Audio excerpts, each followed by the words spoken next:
21세기 민주교육부 TV 뉴스 브리핑입니다. 총 5편의 뉴스를 준비했습니다. 7월 1일 첫 번째 소식입니다. 중매체 윤석열 나토 회의 참석 비난. 28일 중국 관영 매체 글로벌 타임스는 전문가들을 인용해 윤석열 대통령의 북대서양 조약기구 정상회의 참석을 비난했다. 글로벌 타임스는 남코리아는 반중 활동에 적극적으로 참여하는 일본과 비교해 자제하고 있지만 나토의 아시아 지역 확장을 위해 미일과 협력한다면 평화와 안정에 부정적인 영향을 끼칠 것, 특히 동북아와 코리아 반도, 심지어 아태 지역의 분열과 대립을 초래할 것이라는 리차오 랴오닝성 사회과학원 연구원의 말을 전했다. 이어 류 연구원은 남코리아가 아태 지역에서 중국의 이익을 해치는 미국과 나토의 간섭에 협력한다면 중국은 단호하게 대응할 것이라고 말했다고 덧붙였다. 또 익명의 전문가를 인용해 미일남 정상회담은 나토의 아태 지역 확장을 촉진하기 위한 조치라며 아태 지역에서 미국의 동맹 관계는 주로 양자 관계로 이루어진다. 이를 통합하고 소규모 다자간 메커니즘을 추진하기 위해 남코리아와 일본부터 시작한 것이라고 지적했다. 그러면서 윤 대통령은 취임 후 미국을 무조건 존중하는 정책을 채택해왔다며 새로운 남코리아 정부는 국제무대에서 미국과 교류함으로써 남코리아의 위상을 높이고 싶어 하지만 이는 장기적으로 국익을 해칠 것이라고 비난했다. 다음 소식입니다. 헤르손 러연방 합병 위한 민중투표 실시. 29일 러시아 타스 통신은 러시아군이 장악한 우크라이나 남부 헤르손 지역에서 러시아 연방 합병 여부를 묻기 위한 민중투표가 시작됐다고 보도했다. 헤르손에 세워진 친러 정부의 2인자로 알려진 키릴 스트레무소프 군사민간행정부 부책임자는 이날 텔레그램 영상을 통해 당국은 이 지역을 러시아 연방에 합병하는 문제를 놓고 투표를 시작했다고 밝혔다. 이어 헤르손은 러시아 연방 가입을 결정할 것이라고 단언하며 완전한 주체가 될 것이라고 강조했다. 앞서 러시아군은 이후로 콜리하예우 헤르손 시장의 시장직을 박탈시켰다. 스트레무소프 부책임자는 콜리하예우를 나치 세력의 영웅이라고 칭하며 마침내 그가 무력화됐다고 말했다. 다음 소식입니다. 중 아테판 나토 구성 강력 반대 용납 않을 것.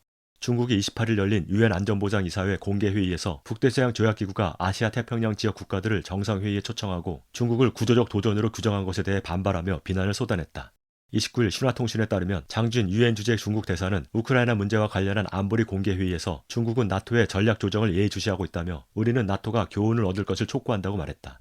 이어 나토는 우크라이나 위기를 빌미로 전 세계에서 진영 간 대립을 부추기지 말고 새로운 냉전을 도발하지 말아야 한다면서 미국을 겨냥해 우리는 일부 세력의 나토를 선동해 아태 지역의 촉수를 더 뻗거나 군사동맹을 통해 아테판 나토를 구성하는 것을 강력히 반대한다고 힘주어 말했다.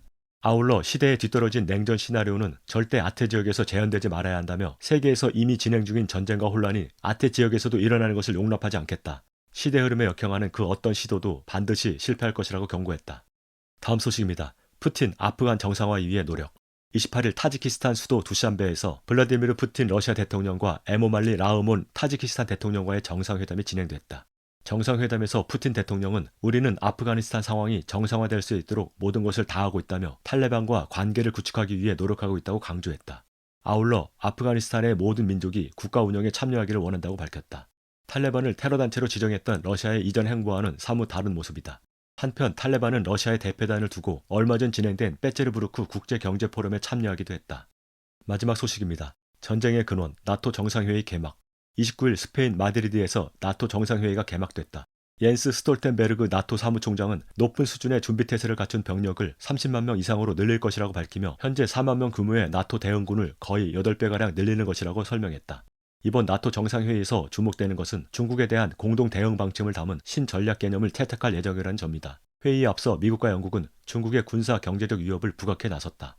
나토 정상회의에 앞서 26에서 28일 열린 주요 G7 정상회의 공동성명에도 중국에 대한 비판이 담겼다. 한편 중국 공산당 기관지 글로벌 타임스는 29일 아시아 태평양 국가들은 나토의 위험한 담장 아래 서면 안 된다는 제목의 사설을 통해 남코리아와 일본은 나토 정상회의에 참석해서는 안 된다. 나토를 아태 지역으로 끌어들이는 것은 늑대를 끌어들이는 것처럼 현명하지 못한 선택이라며 불가피하게 대가를 치러야 할 것이라고 경고했다. 7월 1일 뉴스브리핑 마칩니다.